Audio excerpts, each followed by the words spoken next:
Yo, what's going on? This is Chavo Guerrero Jr. Check me out wearing the Jordans 13s, rocking those kicks right there. And please watch me on Taboo's Comics and Kicks. Viva la raza. Hola, mi gente. What's up, everybody? Welcome to another edition of Taboo's Comics and Kicks. My guest today, again, let me just take a step back and say how much of a big wrestling fan I have been since the 80s. Well, actually 79, because I could go Bobo Brazil, I could go freaking Missing Link, I could go freaking Abdullah the Butcher. We can go AWA, NWA, WCW to WWF, which in turn became WWE. All the regional spots, right? My guest today is not only an iconic figure in wrestling, he's an amazing Mexican relative, brother, that represents for Raza all over the planet. Let me just give you a little bit of his accolades. As a single wrestler, my guest is a former ECW world champion in WWE and a 6-time cruiserweight champion between WWE and WCW. He's also achieved success in tag team wrestling, being a 5-time world champion, winning the WWE Tag Team Championship twice with the prodigy, the beautiful inspiration, Eddie Guerrero, rest in peace, as Los Guerreros. My guest today, ladies and gentlemen, it's an honor, an icon. I'm proud to call him a friend. Give it up for Chavo Guerrero. Wow. That's over. I can't top that. We're done. All right. That's it, man. Thanks, Mic drop. bro. I got Taboo talking to me about that. That's awesome, man. Thank you, brother. That's bro. Hey, do you remember when we first met? Was it SummerSlam? We met, yeah, it was backstage. Yeah. I think the show was just about getting over there. And they're like, hey man, Taboo's looking for you. I'm like Taboo? And Yeah. they're like, yeah. I'm like, no way, get out of here. Cause you guys were so hot at the time. And my wife and I were talking last night. We took the dog for a walk and I'm like, yeah, tomorrow I'm doing Taboo's podcast. And she's like, those songs were so iconic. Like literally, I remember being when I Got a Feeling came out, right? And I was fans before that. Thank you. With even before Let's Get It Started, there was the other version, Joints and Jams, Let's Get It, right? All that. Yeah. But I mean, it was just tight. So then we're in Vegas and we're with a whole bunch of wrestlers, like Shane McMahon's there. We're all hanging out. It's about 3:30, 3:45, and we're like, all right, let's call it. Let's get ready to call it. I mean, it's still packed. It's still pumping in there. Yeah. And then I Got a Feeling came on and that place started jumping. Wow. Bro, I mean, it went crazy. We stayed for another 2 hours. That's awesome. Because of the song. No That's joke. awesome. We were all getting ready. Mysterio was there. And Wow. I mean, Jericho was there. And we were all kind of getting ready like, all right, maybe we'll take it. And when that song came on, it like ignited the club. We all jumped up. I'm getting like chills, man. And we all jumped up and it energized us for another 2 hours. Wow. That's the power of entertainment, music. That's the same way I feel when I watch you guys. You guys are heroes to me. Thank you. I want to jump into it and talk about your legacy and your family's legacy because you guys were so integral in a time of representation for Mexicanos, Raza representing on the big screen and seeing people like Tito Santana in the earlier years, but your family, intrinsic to the Olympic Auditorium. Like for us as Angelinos, bro, the Olympic Auditorium from boxing to wrestling was so synonymous to our childhood. Let's talk about that era. Huge, man. So that's why we're from El Paso, Texas. That's like the Guerreros' hometown. Yep. But in 1975, my dad got to come out and wrestle for Mike LaBelle at the Olympic Auditorium. Wow. And they asked him, hey, God, we're really looking for a Mexican-American star, young star who's fluent in both English and Spanish, because at the time they were like on channel 39. Back then there was like 10 channels, right? So they were like on channel 39 and they brought my dad out and Mike loved him. So he said, come out. And we were supposed to come out for 6 months and then we're going to go back. And it went so well that we sold our house there and we bought in Huntington Beach and we never left. That's beautiful. The entire time even WCW, WWE, I just lived SoCal and just flew back and forth and just all over the world.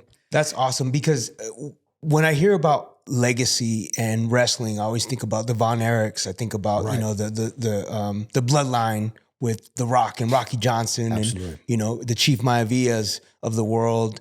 But to hear the Guerreros as a Latino myself, as a Mexican American, Native American, wanting to have heroes that look just like us and advocating for raza, like that was important. And seeing how far you've come to now be sitting here with you. I want to give you your flowers because you have impacted me in so many ways as a friend. Wow. Whenever I reach out to you, dude, you're always, if you're not if you're out of the state or out of the country, you'll come call me back in like 2 days or whatever. But I always really appreciate your friendship throughout the years, man. Bro, I got a small circle, bro. Yes, Very sir. small circle. And you know this business. A lot of people are like, what can you do for me now? What can you do this? And you're not like that. You're just one of the boys, man. Yes, So you're sir. part of the circle. So whatever you need, I'm here for you. Thank you, Chavo. And with us, man, like, God, Eddie and I wanted to follow in our family's footsteps. Mm-hmm. Basically, before wrestling was, mainstream and popular throughout, the world, we were, popular in El Paso, Texas, but that's it.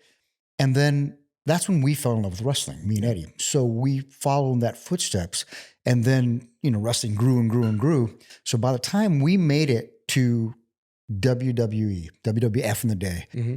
man, when we were saying like "Viva la Raza," it wasn't just like a tagline. We were telling people, well, we're here. We've arrived. Yeah. Me, Eddie, Ray, and then And Conan. no, for sure. But then I started getting a lot of people coming up to us and going like, man, thank you. They would hug us and say, thank you for what you do for La Raza. Yes. We don't have a lot of people out there in entertainment, in sports, in movies, and you guys are representing. And that made me step back because, man, we just follow in our family's footsteps. Yeah. We fell in love with wrestling. And then when we were able, like, to start representing our race, our people, our culture, it made me and Eddie think differently because we wasn't just the job anymore. Now we're like, we had to start thinking, not just for us, we had to start thinking for every decision we made was affecting everybody, Mm-hmm. all of our people. So that really made us step back and say, okay, this is growing. Yeah. Without us knowing, let's embrace it. And that's what we do. And I've done it from day one, was always raza, man, just support and representation. Speaking about raza, so we know the mainstream success, but let's take it back to the ancestry, the lucha libre aspect and perspective. For a lot of those people that don't know, lucha libre, for me as a kid, seeing Popitecus and Máscara Sagrada and Octagon and all these wrestlers that were heroes from Mexico that represented on AAA, or now it's a collaboration between WWE and AAA. We'll get to that. Right. But I want to talk about luchadores that wore mask and what that represented as heroes. We see that with Ray, and now we have Panta. Or is it the new guy that has a mask? Is it What starts with the P? Penta. Yeah, that's my boy, man, from Lucha Underground. So Penta, and then Ray, as he was the most like noticeable one and the one that really made an impact. But being around those wrestlers with the mask, tell the viewers what the mask represented as heroes and what it meant to lucha libre. So the original mask man, not a lot of people wore masks back in the day. My grandfather's time. In the 40s. Was that Blue Demon so and the Santo? first one was El Santo. That was like the first. Now there was a couple, but the first famous one was El Santo. El Santo was just a very famous wrestler. He was my grandfather's tag team partner. They were called La Pareja Atómicas. Nice. Still to this day, like the most famous tag team in all of Mexican history, Mexican wrestling history. But he's a very popular wrestler. Well, Santo did a movie with the mask on and the whole cape, and he saved Mexico from like the alien vampires. Well, back then, man, like the 50s, people believed all that. Right. They like believe, like, what do you mean? Like he became this national hero. And that mask, that's why so many luchadors now wear masks they all kind of start out with it really stems back to El Santo because of that, and the Blue Demon and you know, Urca Ramirez, those people. You know, Mil Máscaras and stuff came a little bit later. Yeah. But that's where it first stemmed from.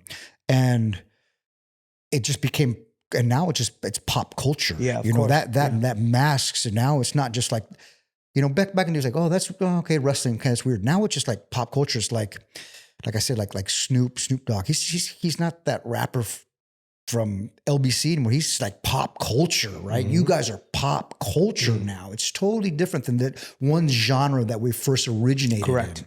Yeah, and that's the thing that I love this is about storytelling, heroes without capes, and some heroes with capes. Let's talk about the amazing mentors in your family. Who else did you see as heroes on television going through your journey? Like, was there someone in the wrestling world and maybe on television that you were like, I'm gonna take that inspiration and apply it to my persona? Yeah, one of the first ones, man, for me was seeing Freddie Prinze on TV. Comedian. And seeing Puerto Rican Chico and the kid, Man. right? Yeah, right? Chico and the Man. Yeah. And it's kind of like, oh, okay. And my dad used to hang with Freddie back in the day because they used to run in the 70s in Hollywood, right? Yeah. So now Freddie Prinze Jr., he's one of my boys. He's a good friend of mine. And he's also a writer, right? For WWE or He was. Now he's just we talking about the actor Freddie Prinze Jr.? Yeah, Freddie Prinze Jr., yeah. So his dad was a big wrestler? His dad was a huge star. And that was when we first started seeing like, wow, okay, there wasn't a lot of, you know, he was a movie star too or a wrestling star? No, he was in TV. Yeah. TV and film. He was Chico TV. and the Man. There was a show called Chico and the Man. It was like show. a Sanford and Son type thing. Okay. But it was really popular. And was kind of the first Hispanic I kind of saw on TV. Besides, you know, little things like my dad was in or whatever. But, you know, then like when Cheech and Chong came along, I was kind of like, man, all right, cool. Like this is awesome, right? Yeah. Those are like the first that I really remember. There wasn't a lot in sports. Sports, I mean, wrestling, sure, in Mexico, I get it. But in the United States, where I grew up in, you know, like I said, Orange County. And it was so weird. I know you've probably felt this too. Growing up Chicano, which is Mexican-American here in like Southern California, all my friends were always like, oh, hey, you're Mexican. But then I would go to Mexico and they're like, oh, you're not Mexican. You're Pocho. You're not Mexican. You're American. American. Kind of like, and you almost kind of grew up like without a land in a sense, even though you had two lands, but almost without a land. So it's was like such a double entendre. So when I first started seeing, you know, our representation on television, I'm like, oh, that's like me, right? He's, you know, Freddie Prinze Sr., he was like the first, like I knew that he was the same thing. I didn't know, I thought he was Mexican. I didn't know he was Puerto Rican back in the day, but it didn't really matter. He just knew that he was a Latino on TV, but that was kind of in between lands as well. I sensed that right away. So, you know, and then Cheech and Chong came out, and Cheech was kind of saying this and preaching the same thing. We did that movie, you know, Born in East LA. Yep, classic. You know, and we were making jokes about it and fun and stuff, but that's kind of how we felt, you know? I mean, I'm probably sure you felt the same way. I did. Growing up Native American on my grandmother's like leadership and her being the matriarch of my tribe, I was like, I'm not Native enough because I'm not from an Indian reservation. Right. I grew up in LA as an Angelino. Mexican-American Pocho, as they call me in Mexico, when I would go to Mexico with Julio, my mom's boyfriend. So I always felt like, okay, you know what? Let me carve out my Native own. enough, you weren't Mexican enough, you're totally you were in one genre, you were this, but in our genre we want to be accepted, we weren't. It's different. So that's why I think I gravitated to hip hop, because there was no boundaries on representation. If you're a hip hop culture, if you're a b-boy or a breaker, right, or the world knows them as break dancers, MC or a rapper, DJ, turntables, or a graffiti artist, right? So that's kind of what embraced me as a kid and my group, Black Eyed Peas. Of course. So speaking about, you know, eras and not fitting in or being a pigeonholed into things, I want to talk about WWF. Yeah. The era before WWE, because that's what I grew up on. I grew up on LJ and Wrestlers as a toy guy, because this is also about toys. Right. So I brought a couple pieces here, you know. That one's one of my special pieces right there. Love it. I didn't know you're a big toy guy. What about you? my dolls. Oh, dude. Well, we're going to talk about that. We're going to talk about that. It's not too late. Just run back to OC. Come right back. Yeah, we're going to talk about that. But I also wanted to talk about, the WWF era. Yeah. Give me your 5 top WWF. And it could be with Vince McMahon Sr. era. Doesn't have to be Vince McMahon Jr. Sure. Give me your 5. Man, the top 5 that were for me that resonated, were, of course, you got to say Hulk Hogan. Hulk Hogan back in the day was the man. They kind of brought wrestling to what it is. Yeah. Since then, he's had some issues and stuff. Okay, we won't talk about that. But back in the day, like a Bruno Sammartino. Bruno Sammartino was super popular and super huge. Pedro Morales. Ooh, Pedro Morales. classic. He was the WWF champion back then too. And also Superstar Billy Graham. Superstar Billy Graham was... He was before Hulk Hogan. He was the OG. Hulk Hogan before Hulk Hogan. If you go back and look at the Superstar Billy Graham, he was like the guy. Yeah. He was the guy. That's kind of people that I remembered, the Wild Samoans, Alpha and Sika. Yeah. All those guys are the ones. And of course, Andre the Giant. Yep. Andre, I first met Andre when I was 7 years old at the Olympic Auditorium in the dressing room. And he's there. And, he was good friends with my family. So my dad goes up to him and goes, he goes up to me and goes, hey, go ask him. I'm looking at him, this giant. Andre. They're all giants, but he was the giant. What year is this? 76, 77. So my dad goes up to me and goes, hey, go ask him if he's really Andre the Giant. And I'm like, I don't want to do that. I don't want to do that. He's like, go ask him. Yeah. So we're in the dressing room, all the wrestlers around. And I went up to him and I said, excuse me, he knows I'm, one part of the Guerreros. And I go, are you really Andre the Giant? And he put out the biggest laugh, like the biggest, deepest laugh. Wow. And he looks at my dad, goes, Chavo, you funny man. And they both all had a laugh about it. And I was just kind of like, well, of course he's Andre the Giant. He look at him, are you really Andre the Giant? It's like, you didn't have to ask. Exactly. I mean, that's like classic. I'm gonna give you my 5. Yeah. So I'm gonna go 70s. I gotta go Andre. Starting with Andre, because there was no one like Andre. Andre, what he represented to WWF, right? He was the stamp, right? Right. Before Hogan, in my eyes, Andre was always that guy. So I'll start with. Is he Andre. the best big man to ever wrestle? Ever. We've had, obviously, there's been the show. Yeah, and some other there's so many big men fellas that come. You can go Kevin Nash. You can go the show. You can go El Gigante. But Andre was the OG in my eyes. Absolutely. Okay. So Andre.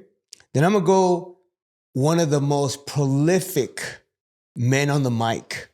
He didn't even have to wrestle. He just talked his ass off. Roddy Piper. Oh, he's a mentor to me. He's like a second father to me. The Hot Rod. That guy, his mic skills, he was dope in ring because he could box too. He had like that jab, and he was just a great performer. But it was his mouthpiece that set him apart. Bro, Hot Rod. He just talked the most. Piper's Pit. Come on. My dad said, because him and Roddy Piper had they're best friends, but had a huge rivalry here at the Olympic Auditorium. I can tell you about that in a little bit after you tell me your 5. But Roddy my dad said that if he wasn't a wrestler, he could have been a comedian. He was so quick and witted. He was so fast. You just couldn't get one up on him. He always zinged you no matter what.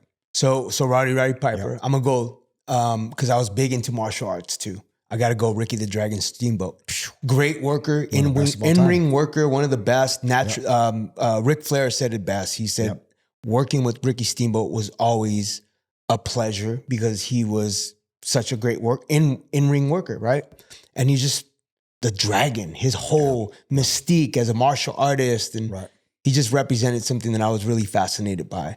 Number 4, because my name is Jimmy, the Superfly. Ooh. And he would jump off. That top rope. Oh my God, that top rope move was iconic. Bro, and I know we won't get into the dark stuff because I'm about uplifting, right? Yeah. So for me, Jimmy Superfly Snuka at that time, especially when he battled, when Roddy Piper put the coconut over his head. Yeah. Oh, that was a shoot. That was like a real coconut. That was real, bro. Gimmick that we called it, not like cut. They would just hit him with a real coconut. Yeah.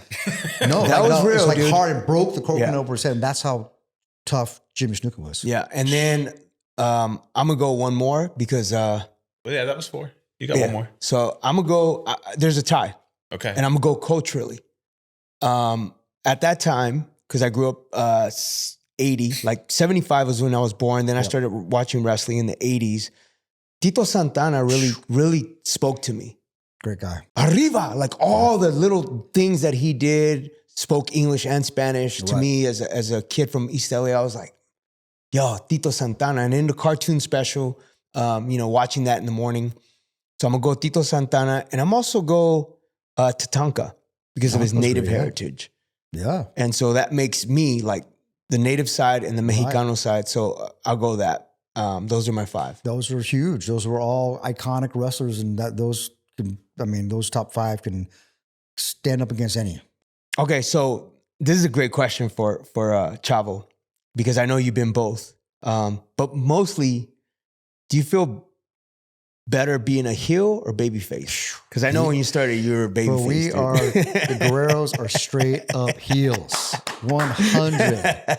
There's no doubt. Like, now we get popular, so now they want to cheer you and stuff. But our best thing is being heels. So when Eddie and I we first started, before we even Los Guerreros, we were just Eddie and Chavo Guerrero as a tag team, right? And we grew up with a wrestling ring in our backyard, so it was that everything we did on TV was just the stuff we used to do in the backyard. Right. So we just brought it to TV and kind of made it really, kind of big. So at first we were heels. They hated us. And that's where the first cheat to win, our motto came around, because we would never win with anything pretty. We would always cheat to win. They're like, why don't you guys do like double frog splashes? We're like, why? Why would we ever do something to get clapped? Mm-hmm. We never wanted this. You guys suck, but that move was really cool, so we're going to clap. As a heel, I never wanted to clap. I wanted to boo. I wanted people spitting on me. I wanted people in Alabama calling us picks and Mexes and beaters. That's what we wanted. I mean, if they weren't doing that, we weren't doing our job. Yeah. So, I mean, that's where we were at. So when we went to Vince McMahon and said, hey, Vince, we have this idea. We want to do some vignettes, backstage stuff, to where, we're like doing some light cheat steal stuff, and we're, stealing baby bottles and stuff. And he was like, oh, I love it. That's great. Let's do this. Mm-hmm. Well, by the end of that day, we went up to him when he was still eating catering on a SmackDown and pitched this idea. By the end of the day, they're like, okay, so we're flying, you're already in LA. So we're flying Ellie out to Beverly Hills, and we have this house rented out, and we have, it was like a movie set. Mm-hmm. We had trailers and catering and all this stuff. We thought we were just going to do backstage, like vignette stuff. They made this whole production out of it. So me and Eddie looked at each other and we're like, God, we got to knock this out of the park. So we did that, and we were heels. They hated us. Can you describe what a heel is for people out there? Heel, we're the bad guys. We were like, the heel means the bad guys. We're like the Denzel Washington from Training Day, the No Country for Old Men, the heel, that was his name, Bourdain. He was Javier Bourdain. Yeah, Javier Bourdain, one of the best of all time. That character, people hated us. We never. That's what a heel is—a bad guy, really bad guy. Then when one of those vignettes aired, and the first one was like this, us stealing the baby bottle stuff, whatever. We walked out after that aired, and they cheered us. And me and Eddie looked at each other, and went, "Oh crap! Yeah, we're baby faces. Yeah, like what happened? We did not want to be good guys, no matter what." We talked to Triple H, and Triple H goes, "You guys got entertaining. You made them laugh. Yeah, so." You guys did right away.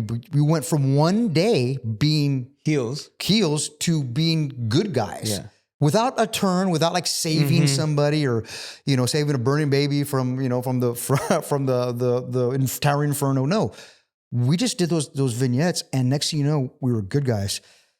So we were like, okay, so let's make this work. We're still gonna lie, cheat, and steal, but we're gonna do it in a cute ways now. And that's where like Eddie came up with hitting somebody with a chair, or going to hit somebody with a chair, but hitting the ground and throwing it to the person. As the referee turned around, he would lay down, and then the referee would turn and see the bad guy with the chair in his hand and think that he hit Eddie. And that's where all that stuff was still like cheating, but it was cute style. It was genius, dude. Yeah. So that's where I came around. But we are straight up heels 100%. So you guys garnished a lot of heat at that time period. Tell us about one of the most like the scariest moments that you can remember, or one of those like, whoa, what, how do we get out of this moment? Right. So it's a little bit different in WWF. We had, the guys that, so I grew up in a time when my family, my dad and the brothers, they were so good at being heels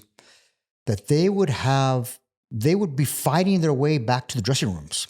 And one time my mom was telling me, she just passed away, God rest her soul. But she's telling me that they had to sneak out the dressing room window to get out of there because people wanted to kill them so bad. Because back in the day, they believed. They believed like they wanted to kill you. It wasn't just a show. It was real to them. My grandfather was the original heel of Mexico. And he was such a heel that somebody shot at him in the ring and they missed him and killed a lady in the front row. Wow. True story. They tried to kill him. What year was that? That was like 50s. So that's the heels that we wanted to be. And we got to that point at times, but it was just a different time to where, they're not going to try to come after you with knives anymore.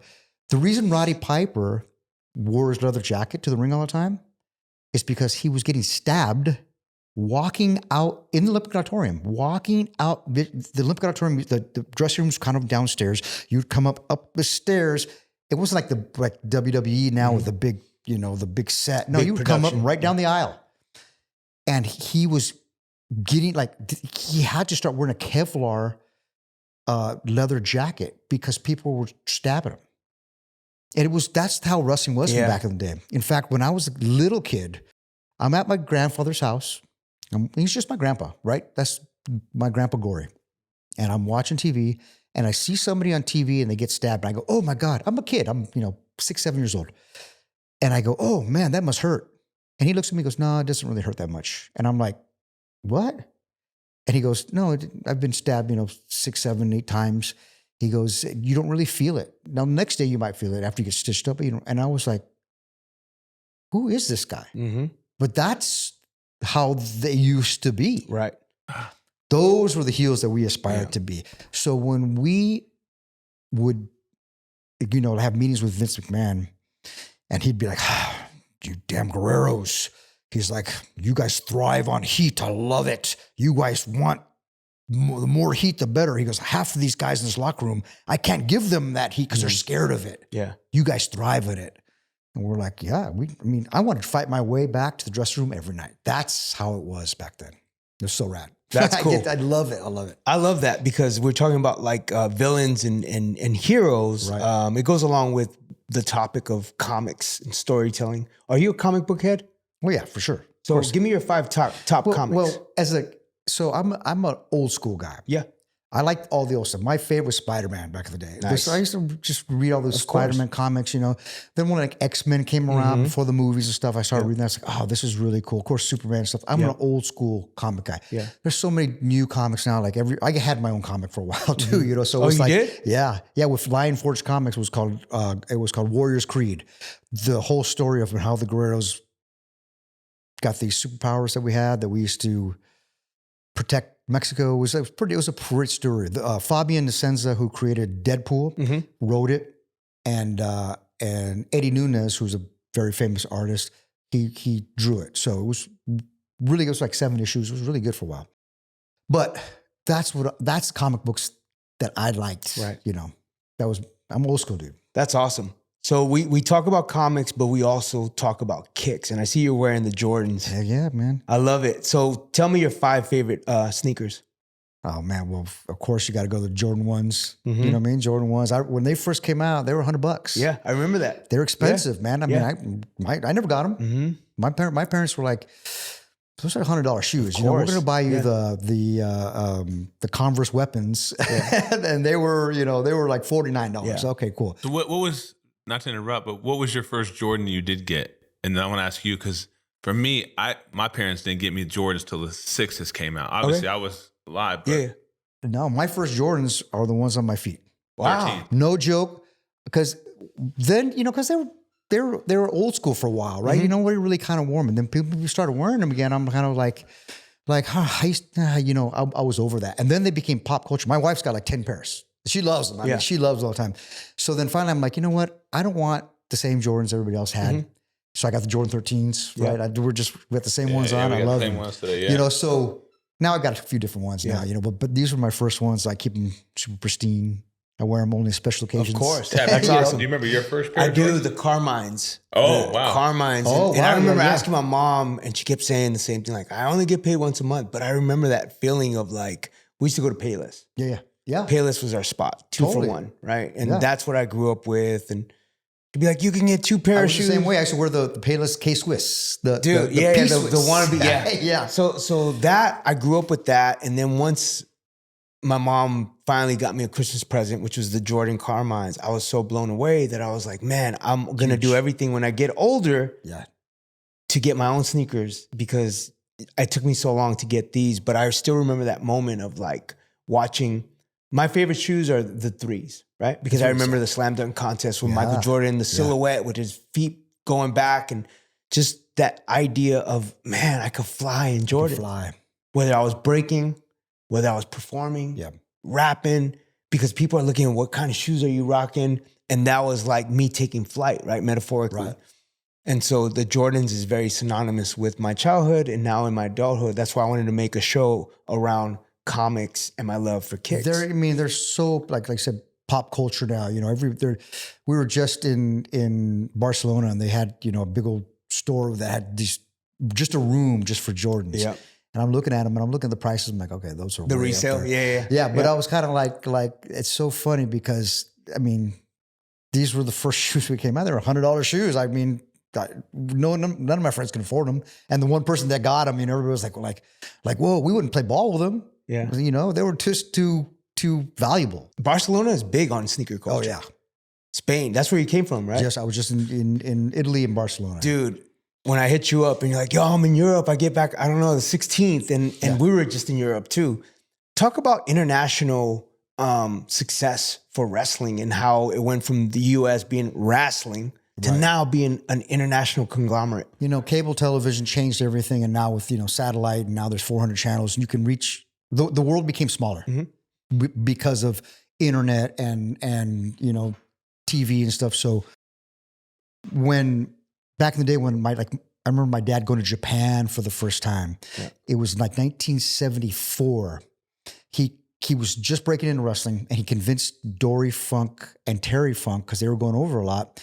He convinced them to take him on a tour. Mm-hmm. And they're like, you're not ready. You're not ready. You've been wrestling 3 years. He's like, I'm ready. He went over there, did pretty well. But when he came back, nobody went to Japan. Right. It wasn't like now they're like, oh, I'm going to go on a trip to Japan, for my senior trip. It doesn't happen. It didn't happen back then. Yeah.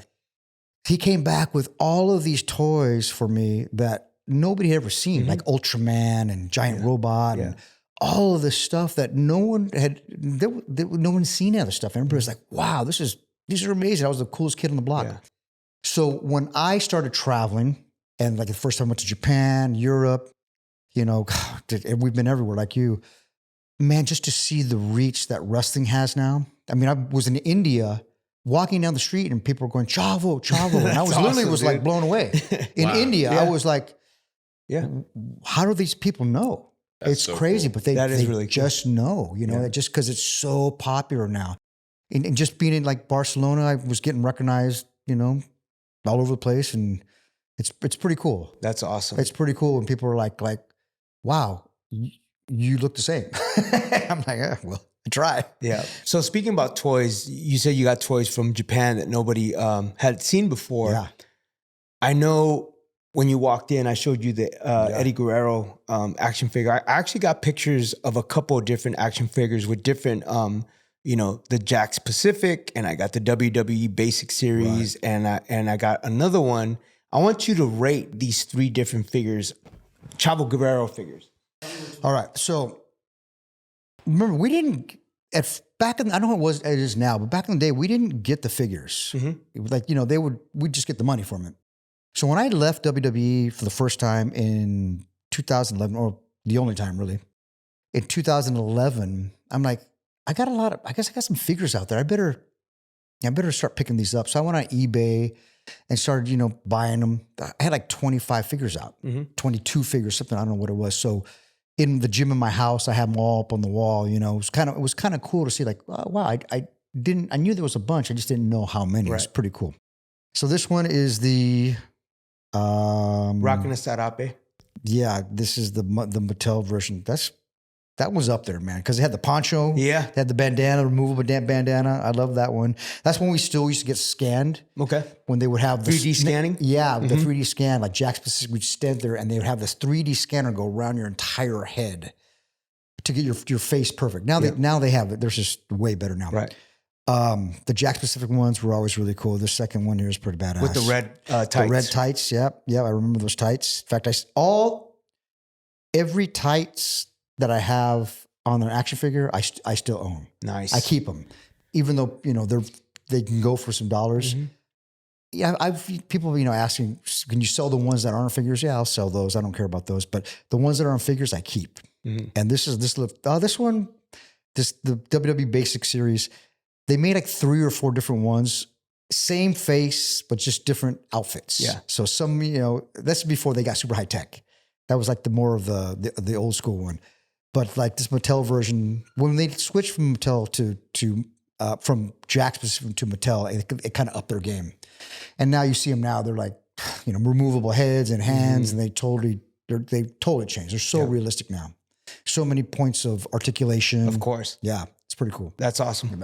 Well, I wanted to share that with you because I know that, how many toys do you have? How many action figures? Figures? I don't know. I'm 20, 25, 28, something like that now. Do you collect other wrestlers or just you? Just me. I mean, unless I'd have so many different stuff. My wife would be like, so I have nothing wrestling in my entire house except in my gym. Mm-hmm. My gym, that's just the wrestling stuff. She's like, I don't want, people to come here and see like your, a frame tights on the wall. She's like, that's just your job. Yeah, exactly. What's cool is that I've been with my wife before wrestling. Yeah. So that was just my job. It wasn't awesome, like she was like all into it. Like she was like, all right. I mean, she respects it. She knows how hard we work. But she was like, oh, that's his job. Yeah. Same here. Mm-hmm. I met my wife in 1999 and we were at a club called Dublin's and I saw her, I turned around, I was like, hey, started talking to her. Right.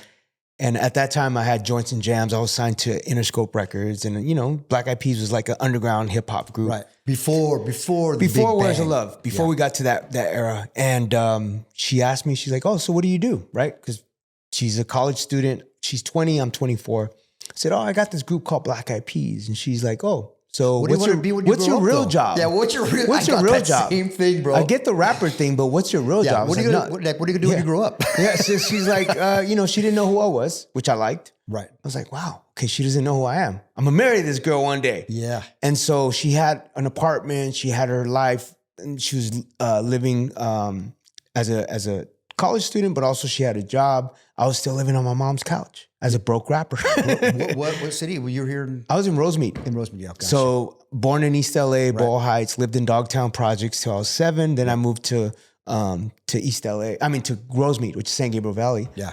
But moved on up. Yeah, man. Right, but I, going back to East LA with this new song that we just put out, dude. All my family's East LA, man. Yeah. So when you said that, it was really poignant, and I just wanted to kind of give the viewer a little bit of the history of your relationship with your uncle.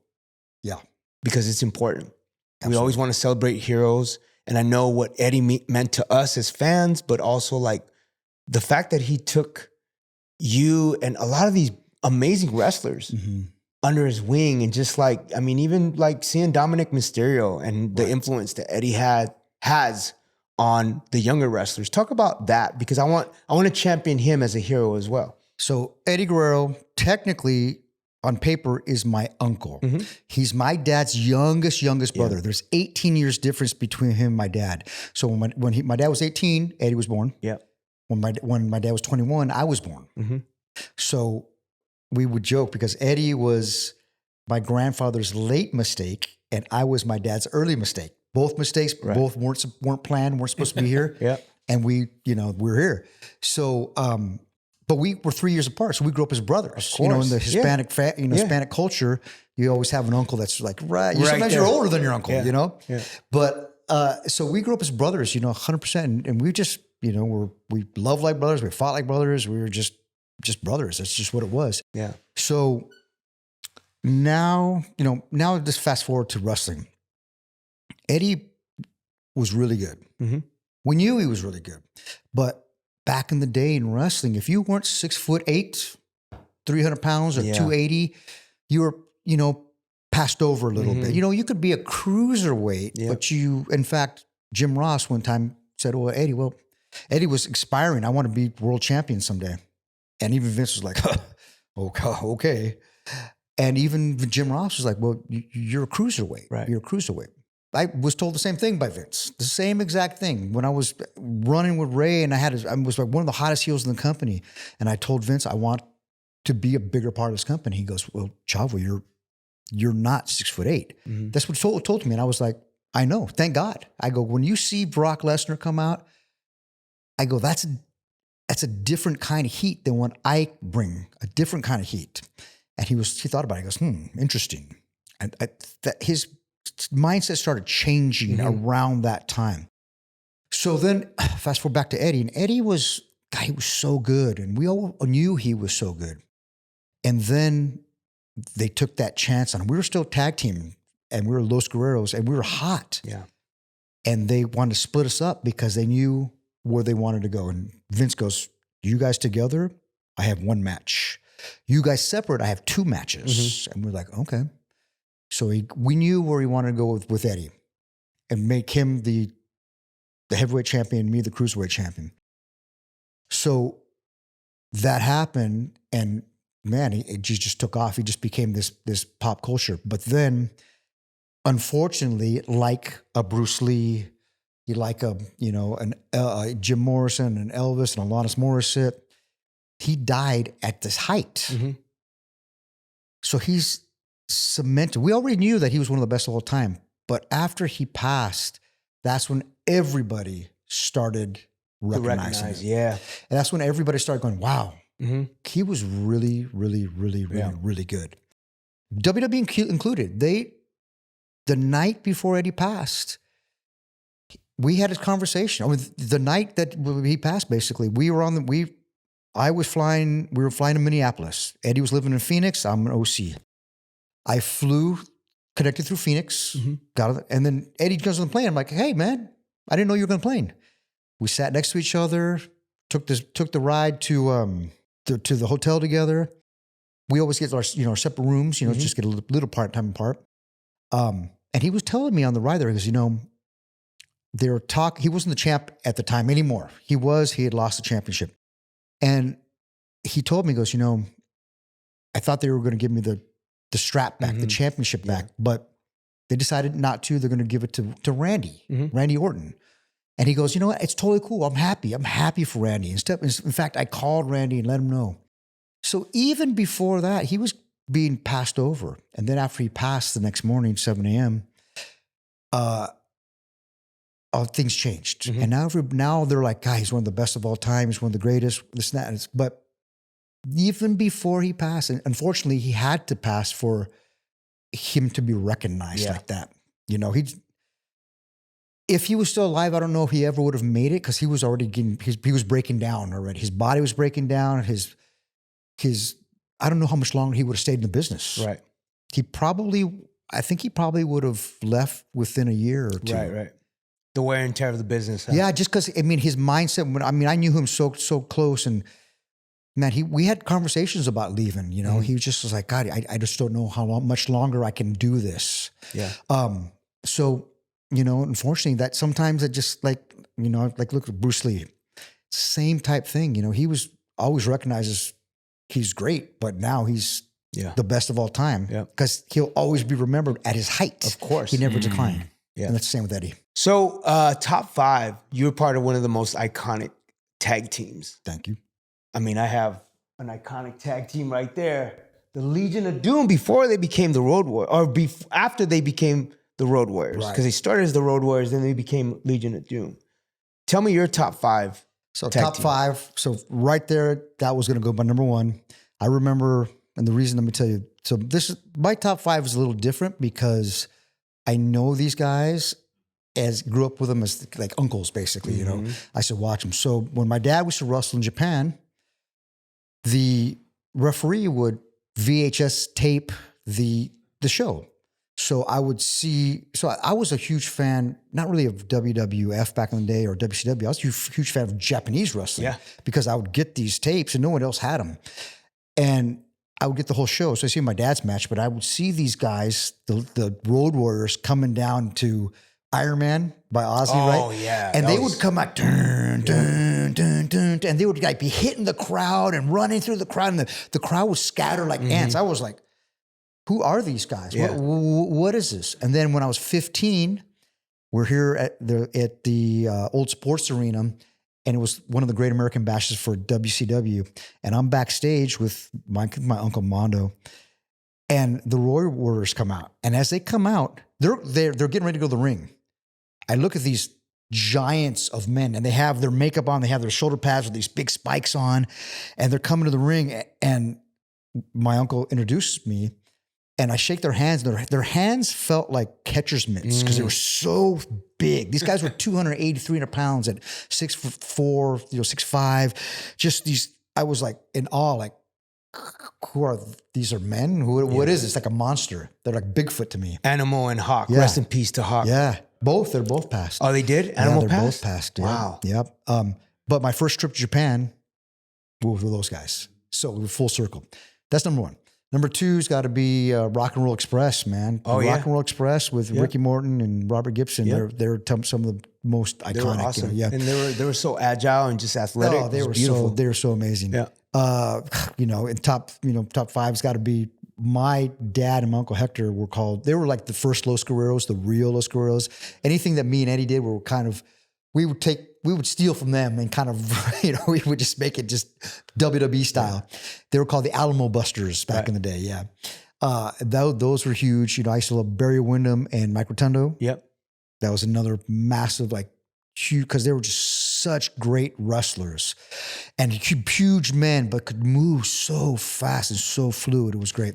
And then it's a heel tag team would be the Midnight Express. Wow. Bobby Eaton and Dennis Condrey, because there was great heels. Yeah. Huge heels. And Jim Cornette was their manager. So they just knew how to get heat. Those are my top five, just because. That's beautiful. Top five. Yeah. I mean, a little bit more old school, Yeah. Yeah. I don't really count the guys that I wrestled with, like the Steiners and like the Hardys and the Dudley Boys. Those guys are all amazing guys, but I wrestled all those guys. So I'm talking about the guys that. Who's the one guy you didn't get to wrestle that you wanted to beat up, like in real life? In real, like the one guy you were like, one guy. We all got one of those. You know what? I want to say it. I love him. He's actually a really cool guy, but just something about him, you just want to punch him in the face, is Miz. Oh, the Miz. Yeah. He's really good. He's got a hit me face. Yeah. He's really good. He's a good heel. At people wanting to punch him in the face. Of course. That's his shtick. He's one of the best at it. He really is, because he's just, man, I just want to punch him sometimes. Yeah. But he's a great guy. I love the guy. He's a great guy, and really good at his job. What do you hope your legacy and Eddie's legacy is at the end of the day? Legacy in wrestling or in life? Both. Legacy in wrestling, man, is we hope that we represented, Raza, we represented our people correctly. We represented the smaller man correctly, and we represent our family correctly as well, the Guerrero family. And we have hopefully elevated that family name even more. I think that we have, and there's still more to come from me, so we'll see. But in life, man, my legacy is my kids, bro. That's awesome. To me, it's people are going to forget what you do, forget what you did in life, unless you're, Martin Luther King or, Gandhi or something. They're going to forget about all that. But will be remembered as your legacy through your children. Was I just telling you about that, Tab? Or who was I telling? Sean? Maybe Mateo remembered. I was just telling this to somebody because that's what I believe. I always say that your legacy. Hello. Your legacy is not what you do for your career. It's not how much money you make. it's your kids. That's because that's what carries your name on. That's what carries your stories on. That's what carries who you are on. 100%. And so I've always said, well, not always, but the past 3 or 4 years, my dad passed away almost 4 years ago. My dad passed. I said, it really like dawned on me, like I'm his legacy. You are. He's not the legacy. I'm his legacy because I'm going to keep his name in rooms. I'm going to keep bringing him up. I'm going to keep telling his grandkids how amazing he was and what a great father he was and the doors that he opened. And like you guys, you know, we all have different backgrounds. My dad was an immigrant, was born in Pakistan and came here. And so, you know, first generation and just seeing what he did and, you know, that's the legacy. And that's 100% true. You know, I raised my kids to be better than me in every 100%. Aspect of life. Smarter than me, you know, have more money than me, have better people than me, have better hearts, be better human beings than me. Be taller than me. You know, I've raised them for everything. To be better than me, no matter what. Can you train height? Well, yeah. No, but you know, like really, that's, you know, what I've raised them just to be asset to this world, you know, to be a upstanding humans, and that's my legacy right there. Well, I can tell both of you guys have amazing kids, and thanks, man. I do. I know that just your guys' hearts and souls are going to resonate through your kids and your babies, and you guys will go down in history as two of the greatest to ever do what you guys did professionally, but personally, I think more importantly, you guys have amazing lineage there, and I think you guys will continue your names in a good fashion. Still writing that story, man. Yeah, speaking about continuing, let's continue the journey on like beyond wrestling, your contribution to one of my favorite people. Man started as a wrestler, became a freaking action star. Speaking about Dwayne Johnson, The Rock. Yeah, man. And the Young Rock. You being a part of that journey with the wrestlers and you know, talk about that, the TV show. For those folks that don't know, Dwayne Johnson had a show called Young Rock, right? It was on NBC. It's called Young Rock. Kind of the story of his life kind of growing up in the wrestling business, the crazy wrestling business with, you know, cameos from certain actors playing wrestlers and stuff. And Iron Sheik, Macho Man, Randy Savage. Yeah, I mean, Andre Giant, the Wild Samoans. You know, that was really cool. So I started, when I kind of left wrestling, I didn't know what I was going to do. I got called from this promotion called Lucha Underground. And it's a TV show about wrestling in a sense. It's a wrestling show, but it was more filmed like a TV show. And it was a Mark Burnett and Robert Rodriguez production. Robert Rodriguez, yeah. Director, you know, he owned El Rey. That's Once Upon a Time. Yeah, Once Upon a Time Hollywood. I mean, he did... Once Upon a Time in Mexico? Was it with No, he did Desperado. Yeah, with Antonio Banderas and Salma Hayek. Yes, he did a bunch of those. Machete. Because Machete, yeah. With Danny Trejo. Exactly. Yep. Yeah, now you know it. So they created the show, Lucha Underground, and it was this, we didn't really know what it was. They brought me on first as a wrestler, and I'm like, who's producing this show? So they're kind of telling me, I'm like, I understand that they're TV people, but who's your wrestling guy? They're like, we don't have one. I said, well, you need one. This is what I can explain. So they brought me in as a producer. Eventually I became supervising producer on the show, but I had Mark Burnett's guys. You know, they're camera guys, they're sound guys, and they're all the best. They're all awesome, but they had never shot wrestling before.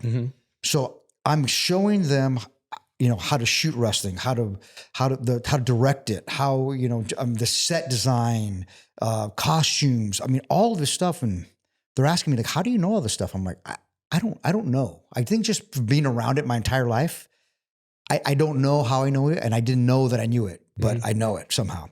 So that show was a big hit for a long time. Went like 4 seasons, and from there I went to Glow, the gorgeous ladies of wrestling, on Netflix, about the original Glow girls. I remember that. the Glow wrestling girls from the 1980s. Yeah. Then I went to Young Rock, and since then I've worked with Spielberg. I've done different stuff like that. So now any wrestling on TV, whether it be TV shows or movies, I became the guy. Like Iron Claw. Iron Claw, yeah. Iron Claw, I did that movie as well. Yep. So anything with wrestling that they want correct, I'm your guy. That's awesome. I'm like super OCD when it comes to wrestling. Like Rain Man, I got to, okay, this Right. this My wrestler, daughter that- watches the one with the show where he's like a dad or a husband. Who's that? The Big Show. Oh yeah. But that's not really a wrestling show. I'm saying it made me Yes. think of that because I was like, Yes. wait, I just realized my 10-year-old, because she loves diehard wrestling. Yeah. I don't even know where she gets it because I haven't really watched wrestling 20 years. She's only 10, so there's a big gap there. That's everywhere, man. Yeah, she's a big I'm fan. still connected somehow. I'm a big Usos fan. I love Jay Usos and are Jimmy. great, man. I love Roman Reigns. That's Rikishi's kids. Yeah, The Rikishi. Usos, Yeah. Rikishi, I've known them since Big they were shout out to kids, man. Rikishi, yeah. And the Usos and Rome, they all grew up together. Exactly. That being said, talking about family, connecting family, this show is about uniting people through comics, through storytelling, through love for sneaker culture. But at the end of the day, it's also about the give back. And so what I want to do right now is I want to gift you a special gift because you're a friend, you're a brother, and I'm honored to call you family. So this is a gift that I got for you, Chavo. So I wrote, like you, I wrote with Marvel. So I want to present you with 2 Marvel comics that I wrote. Oh wow! No way, I didn't know that. The Marvel, wow, that's huge. Taboo's like Santa Claus.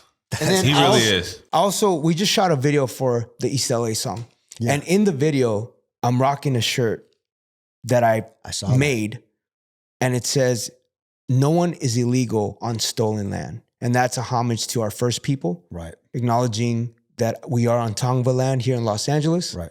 But also it's a statement to let the world know, like no matter what, we stand in solidarity with Latinos and the first people of this land. So I want to present you with Brother, this. thank you so much. I love that. That's huge, man. I'll wear this with pride. Yeah, man. There's no one is illegal and stolen. I love this. This is great. This is awesome. Oh, and then these. Oh man, did you sign them for me? I'll sign it for Yeah, sure. please. If you sign it, I want to get a Chavo Guerrero, but I'll take that one for now. Absolutely. Yeah, you got to. Anything I get, I always love anything like signed to me, personalized to me. Like I had when Pete Rose signed a ball one time, and he just signed Pete Rose and just put his number on there, 4,001, whatever it was. And I'm like, no, you got to sign it to me, Chavo. He goes, oh, really? I said, yeah, I keep all the stuff, like Tyson stuff, signed to me. And, What's your most prized? What's your holy grail of collectibles? Before we go, it's a good question. Stuff, the people that are my boys. Mm-hmm. Snoop signed some stuff for me. I did some stuff with him on TV. He was cool as awesome. He was awesome. Ricky Hatton signed a really cool thing to me. Ricky Hatton, the boxer, and we did some stuff on TV together, and that's the kind of stuff that I love. That means something to me. My Pete Rose ball, of course, that's huge. I've got some other things in there for sure, but it's just that's the stuff that I love. I don't really mark out on just like memorabilia stuff, like a jersey or something. I want it signed from the person to me. It's like, You got it especially personally. when they're, like my friends, you know what I mean? Like a Fluffy signed him, Gabriel Iglesias signs. That's the stuff that I love. SoFi, Joe Coy, Fluffy, and SoFi. Yeah. What's your holy grail of personal gifted autographed items? Yeah. Tab? It's a good question. Or something that just comes top of mind, obviously putting you on the spot, but I had the opportunity to go to Disneyland with Kobe Bryant, Vanessa, Gigi, and Natalia. Huge. wow. And it was me, my wife, my son Josh, and my son Jimmy, Jalen, who he was 2. Mm-hmm. But the picture of us in front of the castle with Goofy, that's my prized possession. You have to share that picture so we can, I can will. add I it will. in. Yes. What a beautiful moment. That's Yeah. amazing. You Rest know, in Rest in so peace much to to, Kobe. Yes. to Southern California, man, and that was a huge heartbreak. Loss. Man. Huge loss. Not even for the basketball world, but for California, SoCal. Yeah. So Huge. sending love to East Coast, sending love to LA, to my brother in the OC. Thank you for being part of the show. Hey, thank you. Before we go, I gotta this. I don't think I've ever told you this. So, my wife, we're huge Black Eyed Peas fans. Thank I'm not you. just saying that. Seriously, 100%. So one day, somebody said something about Fergie, and they're like, "Oh, Fergie, Stacey Ferguson," and my wife goes, "What's her name?" Because we just knew her as Fergie, right? Yeah, of course. Stacey Ferguson, and she goes, and she looks at her face. She goes, "Oh my God, I had no idea." Her younger sister is 3 years younger than her. Amy Hawkins. She was in a singing group as a kid called Karen's Kids. Mm-hmm. And the star of that group was little Stacey Ferguson. Wow. And little Is Stacey that before Ferguson. Kids Incorporated? Yeah, no, after? before Kids Incorporated. Okay. It was called Karen's Kids or something like that. Mm-hmm. And she used to go spend the night at my wife's house with her sister, you know. And my wife calls her sister up and goes, "Hey, do you remember Stacey Ferguson?" Well, yeah, of course. How could I forget? She was like the star of our group. And she's like, "That's Fergie." And her sister was like, looks at the pictures. Oh my God. I had no clue. Like, so isn't that weird? That's Small world. awesome. Right? Small world. Full you know? circle. There you have it, ladies Right, and gentlemen. Karen's Singers? I can't Karen's Kids, I think it was Karen's called. Kids. So before the amazing Yeah. Fergie became Fergie, she was Karen's Kids, then Kids Incorporated, then Wild Orchid. Then I was blessed to have her in our crew, Black Eyed Peas. So on that note, I want to say thank you, Chavo. Love you, brother. Bro, I love Thank you, you man. for being Thank you for part of having this. This has been another exciting episode of Taboo's Comics and Kicks. Much love. That's right, y'all. It's Taboo Nawasha, and I hope you enjoyed geeking out with me and going straight into geek mode. For more information, for more videos, subscribe, like, and comment. Share it with your friends. Much love. There it is. Comics and Kicks.